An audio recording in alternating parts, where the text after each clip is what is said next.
How's it going, everyone? So today we're working on the Stihl KM131R. Now this is going to be for pretty much any Stihl combo unit, but what we're going to be looking at is a reason why when you turn it on, the head, in this particular instance, they use it for a weed eater as well as a hedge trimmer. And the weed eater will spin, but as soon as you put it in grass, nothing. And then the hedge trimmer would barely even move its teeth or tines. So I looked at it. Now, this fix may not be the fix for you. Stay tuned to the end, and I will tell you the other option that it could be, depending on, of course, there might be two other options. I'll give you both. So, I looked at it. I turned on the engine. I wasn't going to record this, but eventually I got my part, and I decided I'm going to do it. Turned on the engine, and I actually saw there's this little, actually, here we go. That is what we would see on the other side, right over there. And I didn't see anything. It was moving, but it wasn't really moving very fast. So then I turned it off and I spun it with my fingers because it has like these little, I don't know, metal barbs on there. And I took a screwdriver, I shoved it in through here to kind of put pressure on the clutch, and it wasn't, the clutch wasn't moving at all, but I was still able to spin the shaft. So what I then did is I took the shaft off. There is a screw in here as well as a couple screws you loosen for the handle, and the whole thing slides off. I then found this. And you might as well watch me struggle to take it off. I don't remember if I tightened it. It looks like I did. Anyway, so I took it off and I found that the rod itself was not looking too good. It was looking a little sad. So we now have a new rod. So we're going to be replacing that. I don't remember what size this is. Here we go. Where? Here we go. Never seems to fail. As soon as I come in here, the bees find it entertaining to come here. Anyway. Springtime in the Northwest. We're going to take this off real quick. This just has to be loosened. You don't have to take it all the way out. In fact, it's best you don't. We don't need this anymore. Obviously, the handle or the throttle would be connected to it, but now we have the goods. This is what it looks like here. This is what it should look like. Big difference. It's completely rounded. So we need to take it out. I was going to see if I could just push it through. I didn't think so. It looks like we have to take that part out.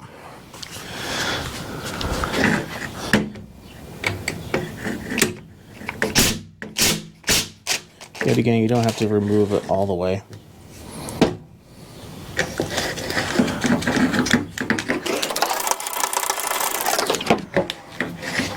Come on. There we go. Put that off to the side. This is our prize. I think we do have to compress this. Let's grab a screwdriver.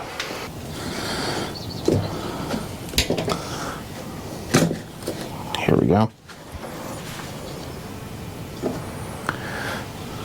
Okay. I now am going to shove with a grease gun, grease through here. That's boring, so I'm just going to do that off camera. It doesn't take a whole lot of grease. I'd like to put grease in here more because when I actually push it through, it kind of puts the grease even on the shaft instead of just having the shaft just be greased. Now you can grease the shaft, don't get me wrong. I'm sure a lot of you do grease your own shafts, but in this case I'm not going to.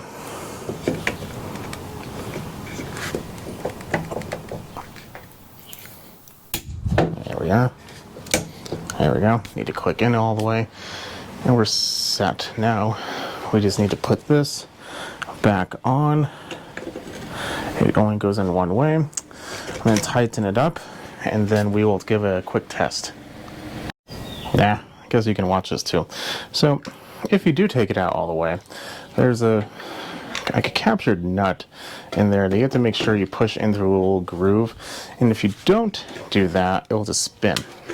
But it is, and the head of the screw comes out like this.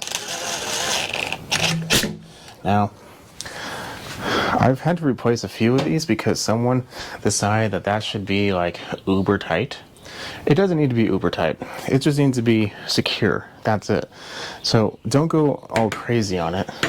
Just realize that is aluminum, a cast aluminum part.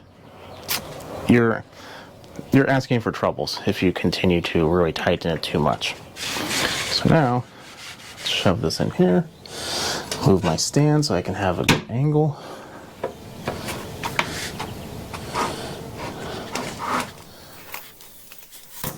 There we go. Now we do need to make sure that we have good solid contact. I'm putting my hand in the end so I can spin the clutch. It does appear like I have good solid contact. Same thing for these next two screws. The one we took off earlier. That, if you over tighten, you will most definitely break the cast aluminum piece, and those, oddly enough, I can honestly say have actually gone down in price. Not sure why. Maybe they just realized it breaks a lot, so they decided to make more, and supply and demand. I don't know.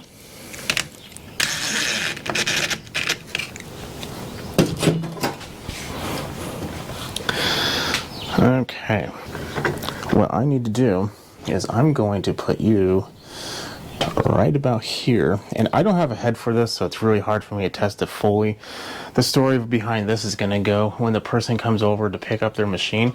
I'm going to ask them to go ahead and give me a attachment, and because I don't have Stihl stuff for my personal belongings because, well, I don't like Stihl. So yeah, so I'm just going to tell them we're going to give it a try, and if it works, we're golden. If not, we might have to loosen and tighten, make sure everything is in its appropriate spot. But this is a pretty good test. If we were doing engine work, that's going to be a lot more of a test. Okay, so right now, I'm spinning it with my finger. And before, the clutch would be spinning. It's not spinning. I think we're good. As we can tell, the other end was completely rounded, so that's definitely going to be a big problem. So, we have now completed this machine. What could it be besides this?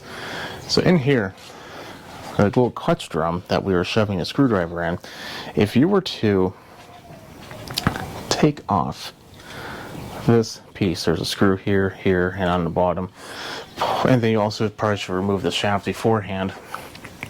You would then take this piece off, and you can take, well, I guess you don't even have to take it off, just remove the shaft. And on the end of the clutch, where that goes into, should also have a square. If yours is rounded, then, but this rod is fine, then you need a new clutch drum. If both of them are rounded, then you need obviously both a clutch drum and a new rod. Now, fun fact about clutch drum, they are super difficult to take off. You need to pretty much guarantee yourself you're going to be breaking a bearing because it's pressed in. So when you do that, it's almost better and easier just to buy this whole assembly. That way it comes with a bearing, the drum, and this whole new plastic housing. So keep that in mind. You don't have to, you can just buy the individual parts, but my experience, if you're going to remove the clutch drum, you're probably going to have to replace a bearing, and at that point in time, it's really not that much more just to buy it pre-assembled. So I think we are good to go. Quick little video today, but if you're looking for that, I wasn't able to get this from my local store. I actually had to buy it on eBay, so that is a good option. It was brand new, came in its packaging, so I have no worries that it's not official. Came from a place that actually sold small engine parts down in Florida. So I bought stuff from them quite a bit. They seem to be a good supplier. I'm going to go ahead and leave you at that. Follow me on Instagram at smallengine101. If you like to see, keep watching. Definitely subscribe. If you have any questions, leave a comment below. If this helped you out, leave a thumbs up. It definitely helps me out. I'll catch you on the next video. You have a good night.